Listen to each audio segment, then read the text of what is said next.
दिल्ली में गणतंत्र दिवस के अवसर पर किसानों की ट्रैक्टर मार्च को अनुमति मिलने के बाद भी जिस तरह की अराजकता और हिंसा हुई, उसे लेकर देश भर में कड़ी प्रतिक्रिया व्यक्त की जा रही है। मध्य प्रदेश के कृषि मंत्री एवं किसान नेता कमल पटेल ने कहा कि किसानों की आड़ में देश विरोधी ताकतों ने तांडव मचा रखा है। ये लोग किसानों का भला होते नहीं देख पा रहे। कृषि मंत्री कमल पटेल ने कहा कि कृषि कानूनों से किसानों को वो फायदा भी मिलेगा जो अब तक केवल शहरी और व्यापारी उठाते रहे हैं। आजादी के बाद पहली बार किसानों के लिए स्वामित्व योजना लाई गई तथा 3 कृषि कानून लागू किए गए हैं। मंत्री कमल पटेल ने आगे कहा कि किसान फसल उगाने तक सीमित था, लेकिन अब कृषि उत्पाद स्वयं तैयार कर MRP पर बेच सकता है। कृषि मंत्री कमल पटेल ने कहा कि अब तक किसानों को ये सुविधा नहीं थी, इसलिए ये केवल फसल उगाने और बेच देने तक सीमित थे। किसानों को उनकी उपज का पर्याप्त दाम नहीं मिल रहा था, इसलिए खेती लाभ का धंधा नहीं बन पा रही थी।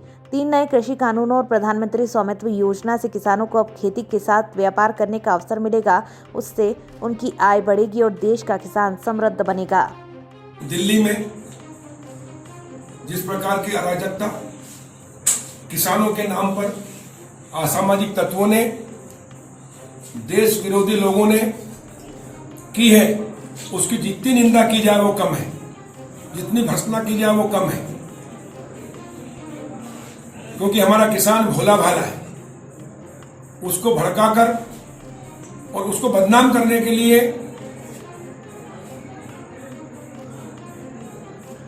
देश विरोधी लोगों ने आज तांडव किया है दिल्ली में। इसकी आशंका पहले से ही थी और कुछ किसानों के नाम पर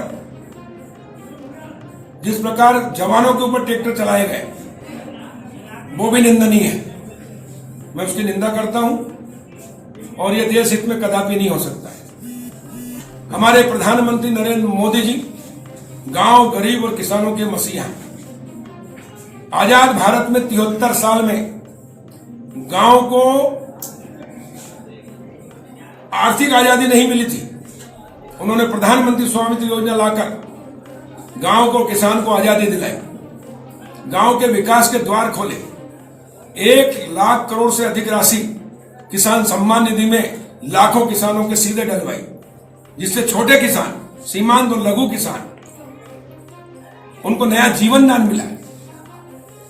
वो घाटे की खेती करते थे, वो लाभ की खेती करेंगे। कर्ज में रहते थे, वो कर्ज मुक्त होंगे। 1 लाख करोड़ रुपया आजाद भारत में पहली बार किसानों के लिए, सिर्फ किसानों के लिए 3% ब्याज की छूट और कोल्ड स्टोरेज पे 50% सब्सिडी, उद्योग पर 40% सब्सिडी, वेयर हाउस में महिलाओं पर 33% और पुरुष पर 25% की सब्सिडी पहली बार किसानों को मिलेगी, गांव वालों को मिलेगी, जो अभी तक 73 साल तक शहर के लोगों को मिलती थी, उद्योगपतियों को मिलती थी। किसान सिर्फ खेती कर सकता था, घाटे की खेती करे, कर्ज में डूबे आत्महत्या करता था। वो किसान की खेती घाटे से लाभ का धंधा बने। किसान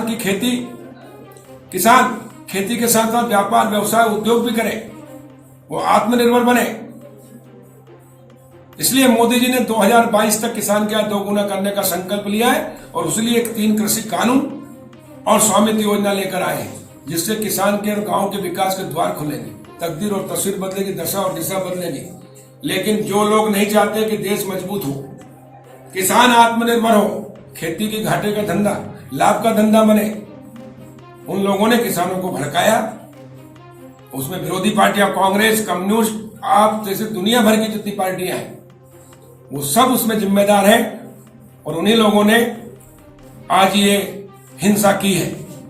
और इसलिए मैं प्रधानमंत्री जी से मांग करता हूं कि इसकी पूरी जांच होनी चाहिए और जो इस हिंसा में हैं और जिनके पीछे हाथ है, उन सब के खिलाफ कठोर से कठोर कार्रवाई होनी चाहिए, ताकि इस प्रकार देश को कमजोर, देश और किसानों को बदनाम करने का जो काम करा रहे हैं, उनको सजा मिल सके।